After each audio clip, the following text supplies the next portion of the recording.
Bir koridor gibi çın çın öten daracık sokaktan ayaklarını vura vura uluslararası birlikler geçiyordu. Kimler yoktu ki aralarında? Uzun saçlı aydınlar, inatçı komünistler, Nietzsche bıyıklarıyla yaşlı, Sovyet filmlerindeki jönleri andıran yüzleriyle genç Polonyalılar, kafası tıraşlı Almanlar, Cezayirliler, bunların arasına yanlışlıkla karışmış İspanyollar denebilecek İtalyanlar,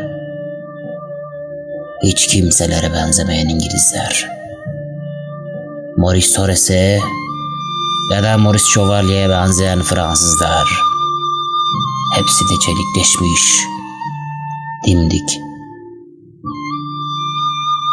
Kışlalarına yaklaşıyorlardı ya, birden marş söylemeye başladılar. Ve yeryüzünde ilk defa olarak savaş düzeninde yürüyen her ulustan karma karışık bir sürü adam enternasyonali bir ağızdan söylemiş oluyordu. Kimselere nasip olmayan böylesi bir kardeşleşmenin görkeminde titredi Madrid. Coşkuyla fısıldadı tek bir ağız gibi. Bizimle savaşmaya, bizimle ölmeye gelmişler. Onların dil sorunu yoktu. Dünyayı yaratan ellerinden tanırlardı birbirlerini.